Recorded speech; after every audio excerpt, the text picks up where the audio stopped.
మీ రాశి ఫలాలు చూసి. నీకు ఎలా ఉందో చూద్దామా? గురుగారు ఫస్ట్ నాకు చెప్పండి. నీకు ఆదాయం 2, వ్యయం 14.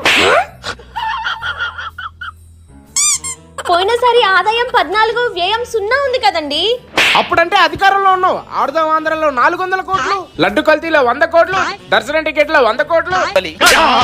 అంటే ఇప్పుడు నాకు ఆదాయం 14 వచ్చే ఛాన్సే లేదా గురువు గారు? నీకే కాదు, మన జగనన్న వచ్చేంత వరకు అందరి ఆదాయం 2. నీకు రాజపూజ్యం 1, అవమానం 5. 5 గురువు గారు. నువ్వు తిట్టిన బూతులకి, చేసిన అవినీతికి 5 కాకపోతే ఇంకెంత సుద్రా? ఈ అవమానం నాకు ఎప్పుడు దాకా ఉంటుంది గురువు గారు? 1 సంవత్సరం ఇలాగే కంటిన్యూ అవుతుందిరా, తర్వాత అలవాటైపోతుంది.